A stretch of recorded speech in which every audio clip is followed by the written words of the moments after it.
Hello and welcome to News 6. I'm William Preston. Today's show is presented by the 6th grade classes of USV Middle School from Alger, Ohio.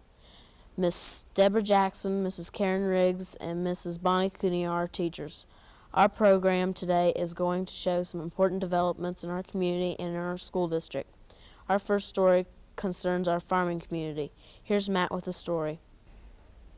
What's new and exciting in our area?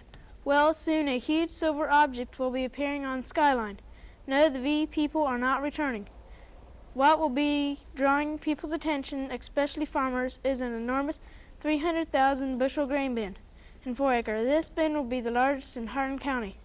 It is 90 feet wide and 74 feet high. Eldon Service began construction on this project September 15th and will be completing in time for this year's corn crop. Also, part of the expansion will be new dumping facilities capable of handling 7,000 bushels of grain per hour. The 4 acre elevator is owned by Metal Milling Company and managed by Rick Longbreak. Farmers from surrounding areas bring corn and beans to the elevator each fall. With this new expansion, the plan to shorten the farmers' time waiting in line. Farming is important to our community, but before we were there, the Indians lived and worked on the land, and they've left some of their relics. Brian has the story.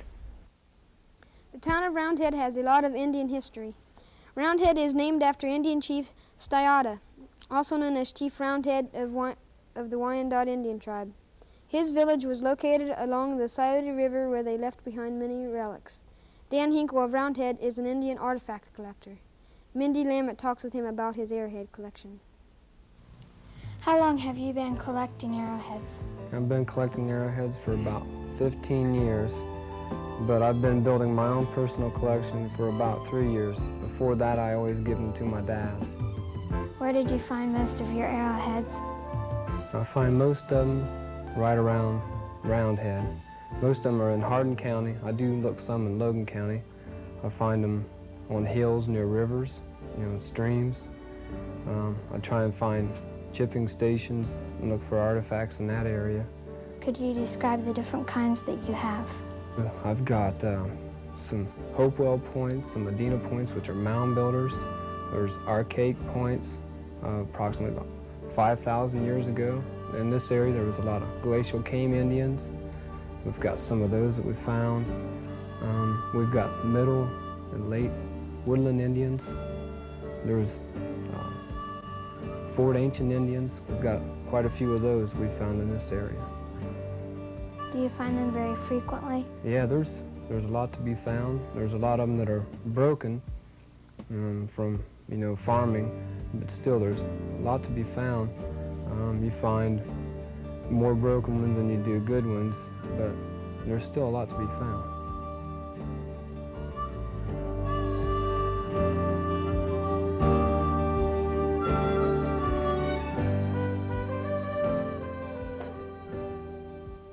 Another part of history in our area is located outside of Roundhead, but this is an unusual historical site. Vicki has the story. In Hardin County is Ohio's largest round barn. This barn is owned by Tim Manchester and has been in the family since 1908. This barn was built by Horace Duncan for Mr. Manchester's great-great-grandfather, Crosby M. Manchester. The barn is 102 feet in diameter and 90 feet to the top of its silo. Silo is in the middle and a part of the barn instead of outside the barn. The first floor can feed and shelter 150 head of cattle, and grain is stored on the second floor. The barn is still used today and is still one of the state's showplaces. We would like to thank Mr. Manchester for giving the 6th graders a tour. This barn is different from any other, and our school has just started a class that is different from any other. Stacy tells us about it. A new class has been added to the Upper Scioto Valley Middle School. The new class is called Careers, and the new teacher is Miss Lori Lautenslager. Melanie Thompson talks with her about it. How did the class begin? Last spring, Mr. Pepple got the idea that the 6th, 7th, and 8th graders here at Upper Scioto Valley Middle School should be given a chance to have a a hands-on class. It's kind of like art where you get to be creative, but you also learn other skills. We call them life skills, such as how to work with wood, how to wire things, electrical work. We're going to be working on some assembly line projects where we put silk flowers together. What does the class offer to the sixth graders? The chance that they can, it's not English and it's not math and they don't have homework in here. It's not something that is very hard. It gives them a chance to try some new things that they may not have had a chance to do before. And it's a class that is kind of fun, but they're learning a lot that they don't even know about yet. How are the classes set up? The classes are set up so that about 1 week a month we're in a classroom situation where we have chairs. We usually sit in a circle sometimes we sit in a row and see film strips or things like that. During that week we're learning about careers, or we're learning about ourselves so we can start making decisions about our whole life.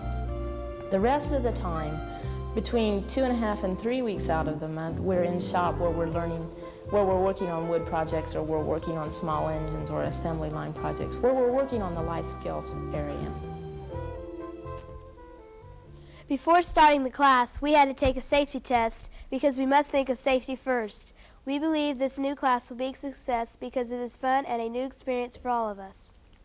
Before this class began, our school district went through some changes. William has this editorial on our schools.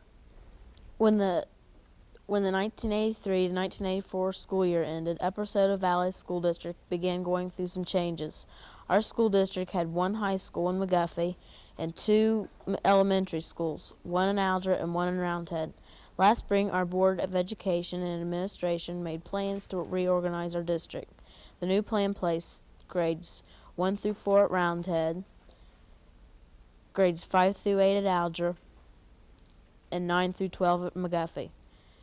This new plan faced some opposition from parents of children in grades 1 through 4 in the Alger community. Their children are bused 11 miles to Roundhead, but kindergarten classes are offered at both Roundhead and Alger. The changes required a lot of work from the faculty and staff. As students in the USV Middle School in Alger, we like this change because we can now meet all of his classmates in the Upper Scioto Valley School District and change classes with them. Thank you for joining us. Be here next week when the 6th graders from Value, Ohio will present News 6. Have a nice week.